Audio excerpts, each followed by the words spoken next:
Salve, sono Flavio Cucchi e questo è il secondo video della mia nuova playlist dedicata a repertorio nuovo per la chitarra classica.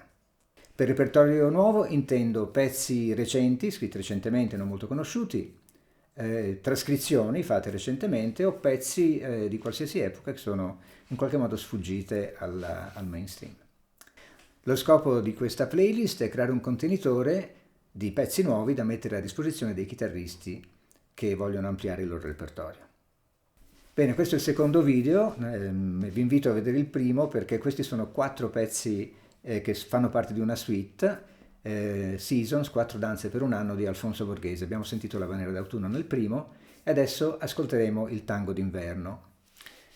Alfonso Borghese, che era un musicista di grande valore che ci ha purtroppo lasciato nel 2020, aveva anche una vena ironica molto particolare. Infatti dice di lui, c'è un sito interessante che ha una pagina dedicata a Alfonso Borghese, il Centro Studi dalla Piccola, molto interessante, vi invito a guardarlo, che lo descrive così. Come compositore si rivela un musicista eclettico che agisce in totale licenziosità estetica e con forte tendenza al divertissement. Ecco, e queste caratteristiche si manifestano molto in questo pezzo che andrò a suonare nel tango d'inverno, così come nel prossimo, nel valzer di primavera che ascolterete poi nella prossima registrazione. Il sottotitolo, diciamo così, del pezzo, del tango d'inverno, è Tributo a Fred Astaire e a Richard Wagner. Ora, cioè, cosa c'entra Fred Astaire con Richard Wagner? Allora, Fred Astaire, va bene, è un tango, per cui, vabbè, Fred Astaire, saprete tutti, era quel ballerino di Hollywood, no, che ha fatto film dagli anni 30 fino agli anni 80 addirittura. E quindi Fred Astaire è giustificato. Ma Wagner, il motivo è che Alfonso ha voluto inserire in questo pezzo, così divertente, un po' tangheggiante in qualche modo, il famoso accordo di Tristano.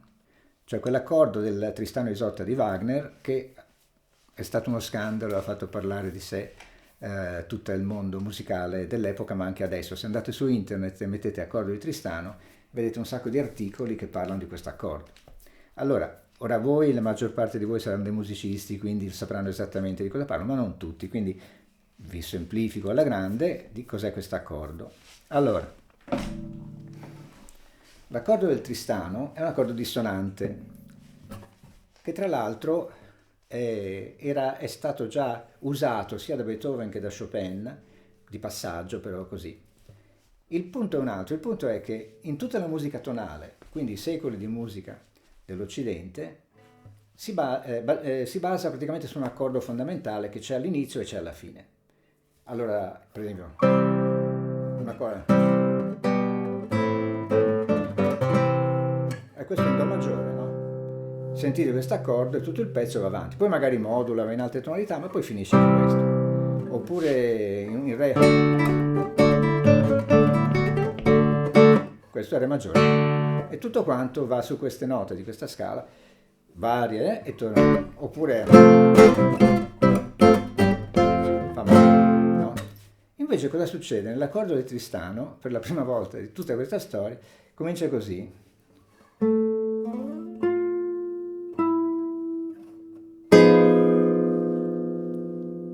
Cioè, alla gente si sono rizzati i capelli perché mai un pezzo era cominciato con un accordo così dissonante, no? Specialmente ai loro orecchi, perché pensate, adesso noi abbiamo avuto tutto il jazz, la musica dodecafonica, la musica tonale, tutti i generi, per cui un accordo così non è che ci fa impressione.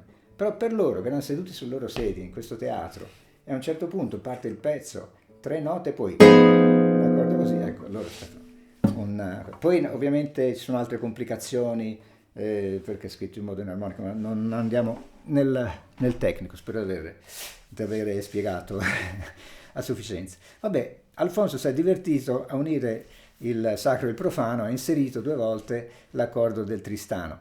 Anche qui, come nella Venere d'autunno, metterò in sovraimpressione i consigli che dava sull'interpretazione e quindi potete seguire meglio le sue intenzioni. Buon ascolto.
Era Tango d'inverno di Alfonso Borghese, il secondo della suite Seasons, 4 danze per un anno.